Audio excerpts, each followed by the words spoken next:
सीतापुर गांव में रहती थी एक चुड़ैल, लेकिन इस बात से गांव के लोग अनजान थे। जब तक पूरे गांव की एक एक औरत के गहने मेरे पास नहीं आ जाते, मैं इस गांव को छोड़कर नहीं जाऊंगी, चाहे इसके लिए मुझे लोगों को गायब ही क्यों ना करना पड़े। दूसरी तरफ गांव की औरतें बात कर रही थी।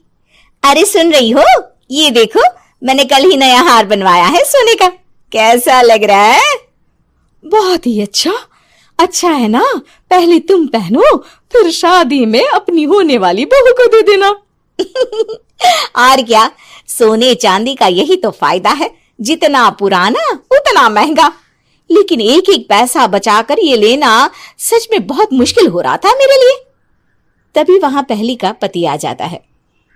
गांव में एक औरत के घर के सोने के सारे गहने चोरी हो गए। लोग बातें बना रहे कि गांव में कोई चोर घुस आया है जो घर की कोई चीज को हाथ नहीं लगाता, पर सिर्फ सोने के गहनों को ही चुराता है। अब तुम ना अपने ये गहने संभाल कर रखना। हे भगवान, ये क्या बोल रहे हैं? ये तो वही बात हो गई कि गांव बसाने ही और लुटेरे पहले आ गए। दूसरी तरफ गांव के ही एक घर में रंजना रहती थी। उसके पति का गांव में चाउमीन का ठेला था।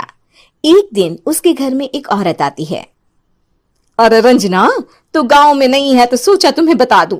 गांव में बात चल रही है कि गांव में एक चोर घुस आया है जो घरों के सोने के गहने चुरा लेता है। अरे मैं तो सिर्फ ये कान की छोटी सी बाली ही सोने की पहनती हूँ, बाकी गहने तो मैंने गांव के बैंक में लाकर रखे हैं।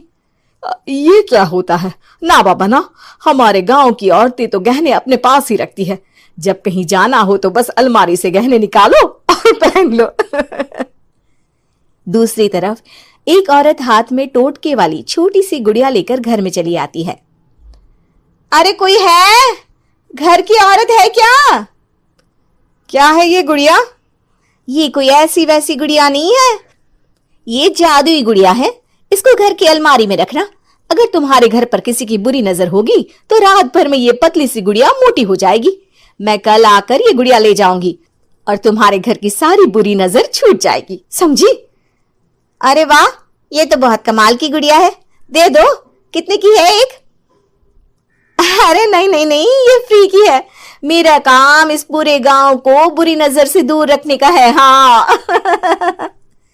भली औरत उसके हाथ से वो गुड़िया लेकर अलमारी में रख देती है। लेकिन अगली सुबह जब वो उस गुड़िया को देखती है तो पतली सी गुड़िया मोटी हो चुकी होती है। हे भगवान, ये क्या? किसने मेरे घर को बुरी नजर से बांध रखा था? तभी वो गुड़िया वाली भी आ जाती है। मैंने कहा था ना, घर पर बहुत ज्यादा बुरी नजर है। लाओ, ये गुड़िया मुझे दे दो। औरत वो गुड़िया उठाकर उसे दे देती है। गुड़िया हाथ में आते ही वो औरत उसे लेकर सीधे गांव के बाहर की खाली हवेली में चली जाती है और साधारण औरत से चुड़ैल बन जाती है। अरे पगली, गांव वाली इस गुड़िया के पेट में तेरे घर के सारे गहने हैं। इतना बोलकर वो गुड़िया को फाड़ देती है और सारे गहने निकाल लेती है। वहीं दूसरी तरफ, हे भगवान, मेरे घर के सारे गहने चोरी हो गए। उस औरत के घर के आसपास लोगों का जमावड़ा हो जाता है और लोग बातें करने लगते हैं।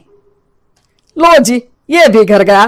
पता नहीं कौन चोर है जो इतनी होशियारी से गहने चुरा लेता है। कुछ समझ में नहीं आ रहा कि कौन है।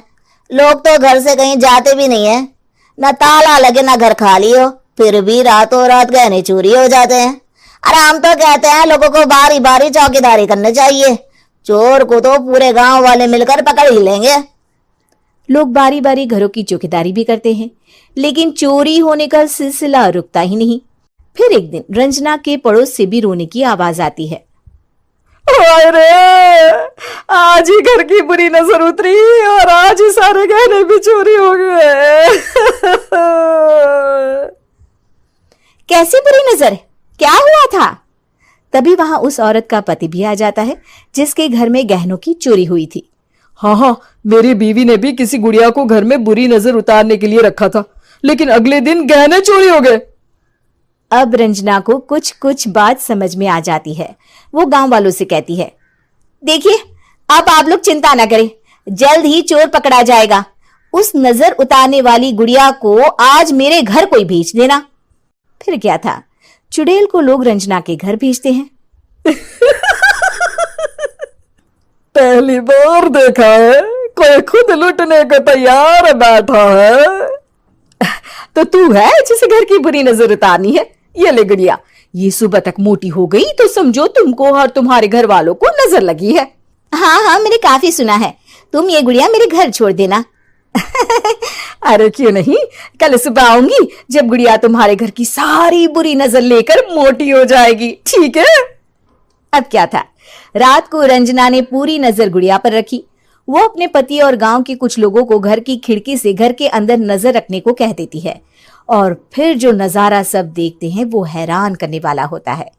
गुड़िया धीरे से अलमारी खोलकर बाहर आती है। अलमारी के सारे गहने लेकर घर में जहां जहां गहने होते हैं वो लेकर अपने मुंह से खा जाती है। वो जितने गहने खाती उतनी ही मोटी हो जाती और फिर अलमारी में बंद हो जाती है। गांव वाले डर के मारे वहीं बेहोश हो जाते हैं। लेकिन सुबह जब वो औरत गुड़िया लेने आती है, रंजना उसका सामना करती है। ये देखो, गुड़िया कितनी मोटी हो गई है, लगता है मेरे घर में बहुत लोगों की नजर लगी है। लाला, ये गुड़िया मुझे दे दे। अरे बहुत कीमती गुड़िया है ये। तेरे घर की सारी बुरी नजर मैं गांव के बाहर वाली हवेली में फेंक आती हूँ। शाम को फिर लोगों के घर इसे लेकर जाना है ना, इसमें तो मेरी जान बसती है, जान। रंजना गुड़िया को चुड़ैल की तरफ बढ़ा देती है, लेकिन फिर वापस ले लेती है और गुड़िया के हाथ मोड़ देती है। जैसे ही गुड़िया के हाथ मोड़ती है, चुड़ैल का हाथ भी मुड़ जाता है। अच्छा, तो ये वो गुड़िया है जिसमें तुम्हारी जान बसती है। अब सुन चुड़ैल, तेरी सारी हकीकत सबके सामने आ गई है। या तो गांव वालों के गहने लौटा दे, नहीं तो मैं इस गुड़िया की गर्दन मोड़ दूंगी। चुड़ैल डर जाती है। अरे नहीं नहीं, मेरी गुड़िया दे दो, मैं सबके गहने वापस कर दूंगी। ठीक है, अब भी जा और सबके सारे गहने वापस कर। चल निकल यहां से। चुड़ैल सबके गहने लौटा कर रंजना के पास आती है। ला दे मेरी गुड़िया रंजना, इसके अंदर के गहने निकाल ले, लेकिन ये गुड़िया वापस दे दे। लेकिन रंजना जानती थी कि जैसे ही गुड़िया चुड़ैल को देगी उसकी शक्ति वापस आ जाएगी। चुड़ैल, तू तो चुड़ैल ही रहेगी, ये मैं जानती हूँ। अरे नहीं नहीं नहीं, मैं गांव छोड़कर चली जाऊंगी, किसी को परेशान नहीं करूंगी, वादा करती हूँ मैं।